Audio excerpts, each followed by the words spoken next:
Jemi, tadi Anda telah menyebutkan begitu ya berbagai tantangan, ada tantangan dari mancanegara dan juga dari domestik yang justru juga timbul dari kita sendiri. Nah, kalau misalnya kita lihat refleksinya juga begitu ya terhadap suku bunga yang tinggi, rupiah yang juga melemah bahkan hingga ke kisaran 16.000 hingga 16.100-an, sebetulnya langkah efisiensi apa yang juga sudah dilakukan oleh anggota dari API?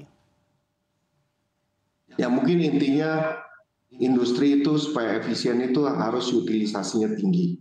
Berarti kan kita harus menjaga daya beli di dalam negeri. Jadi kita harapkan mungkin kita harus mengendalikan impor, bukan anti impor ya, kita mengendalikan impor supaya utilisasi di anggota TPT ini bisa terbantu. Dengan utilisasi tinggi, pasti cost of produksinya itu akan menurun. Makanya kita berupaya bekerja sama dengan Kemenperin untuk bagaimana business matching antara yang dulunya terbiasa beli produk impor bisa menggunakan produk-produk di dalam negeri. Mungkin tidak menutup kemungkinan karena tekstil itu bukan hanya untuk kebutuhan baju saja, mungkin di industri sepatu pun menggunakan sebagian yang dari produk tekstil juga. Mungkin kita akan bekerja sama dengan asosiasi lain bagaimana mengingatkan agar utilisasi di sektor TPT ini bisa lebih membaik.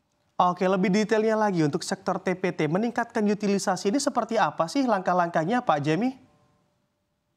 Ya, mungkin kita bisa cermati volume impor produk TPT ini di 2023 dan 2024 di Q1 ini kita bandingkan volume impornya menaik tajam. Jadi kita bisa cermati bahwa produk-produk impor khususnya dari China ini membanjiri market dalam negeri, yang sehingga mengganggu utilisasi di anggota kami ya. Yang ini yang kita harus cermati banget. Oke, baik. Kalau kita bicara terkait solusi apa yang kiranya dan juga dukungan apa yang paling sekali dibutuhkan oleh industri TPT saat ini Pak Jemi? Ya, intinya regulasi Pak.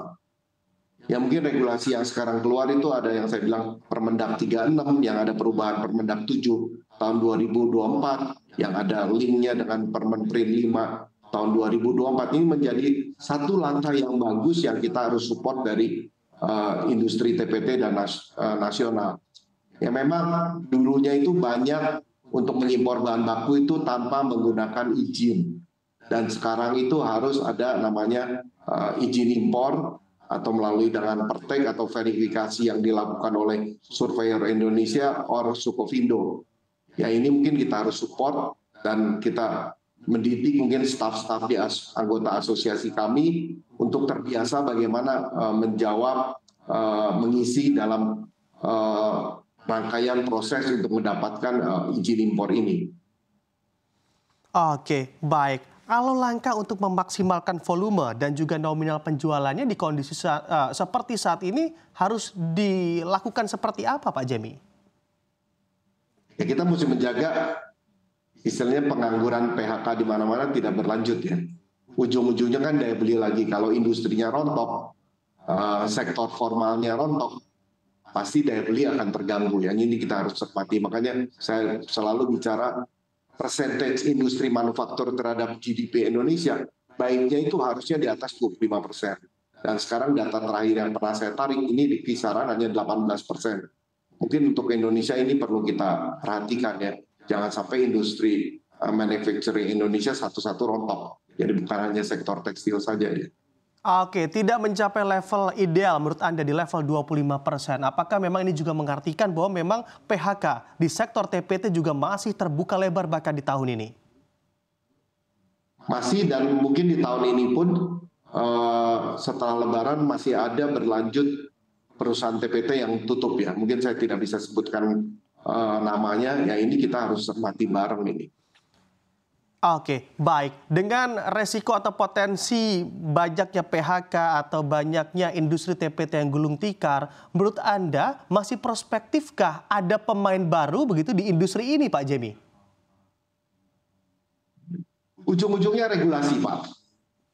Kalau regulasi pemerintah pro terhadap industri TPT dan menjaga serbuan impor barang masuk ke Indonesia, saya pikir ini ada harapan.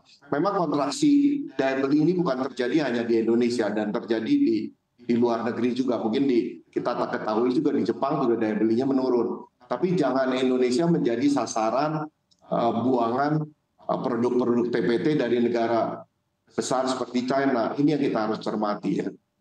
Jadi mungkin efek dari de-risking atau decoupling US terhadap China ini kita harus cermati banget. Jangan sampai mereka ini akhirnya membanjiri produk yang oversupply dari mereka masuk ke Indonesia beserta pedagang-pedagangnya ya. Oke, baik. Kalau dari serapannya, dari produk-produk kita untuk masyarakat kita sendiri, apakah terjadi peningkatan atau justru memang secara share sangat kecil sekali di industri TPT, Pak Jemi? Mungkin kita lihat kembali lagi daya beli ya Pak ya. Kalau lihat kita daya beli ini mungkin terakhir ini kan Indonesia inflasi memang di atas 2% lebih. Tapi kan tekstil ini bukan basic need ya, basic need tetap terutama itu makanan ya. Kalau seandainya mereka punya income habis terhadap untuk membelikan kebutuhan pokok, mungkin kebutuhan untuk sektor TPT itu di nomor 2 atau bahkan di nomor 3 kan. Ini yang kita harus jaga ya. Oke, baik. Pak Jemi, melihat juga begitu ya kondisi stabilitas kita yang mana juga masih penuh tantangan secara fundamental di tahun 2024 ini. Dan bahkan kalau kita lihat secara suku bunga, The Fed nyatanya juga belum terlihat untuk memangkas suku bunganya. Apabila memang tidak ada pemangkasan suku bunga dan juga turut membebani industri sektor TPT di tahun ini, apakah memang Anda melihatnya di tahun depan pun akan bergerak cukup sama hingga seperti di tahun ini, atau sebetulnya ada prospek atau secerca cahaya yang Anda lihat di tahun 2026 nanti, bahkan di tahun 2025? Ya, mungkin kita ketahui suku bunga The Fed sekarang ini masih 5,5. Maksimum mungkin mereka memangkas 2 kali ya, sampai 5%. Dan kita pikir suku bunga The Fed 5% itu cukup tinggi ya. Yang saya pikirkan baru bisa turun kemudian di tahun 2025, ya mungkin ke level 4% atau 3,75. Jadi mungkin tantangan industri di Indonesia, khususnya industri TPT, ini masih berlangsung sampai akhir tahun 2025. Makanya kita meminta tetap pemerintah mensupport tidak ada revisi-revisi lagi yang merugikan industri TPT nasional ya, dalam revisi-revisi peraturan Menteri Perindustrian maupun dari peraturan Permendagri. Oke, baik. Pak Jemi, kita juga mengetahui secara bersama-sama begitu ya, di mana Indonesia sebentar lagi akan memulai pemerintahan baru dan juga dipimpin oleh presiden yang baru. Anda melihatnya ini juga akan menjadi sebuah hal yang juga cukup menarik dan cukup positif bagi industri TPTK secara regulasi, atau Anda melihatnya sebetulnya juga menjadi tantangan baru bagi sektor TPT?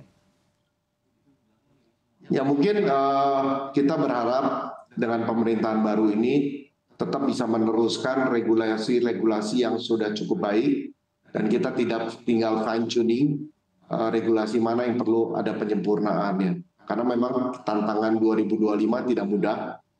Yang seperti saya sebutkan, suku bunga masih akan berlangsung cukup tinggi, dan kita berharap juga 2025 turun bisa mungkin suku bunga The Fed sampai akhir tahun 2025 sampai 4%. Ya. Ini kita prosesnya masih cukup panjang.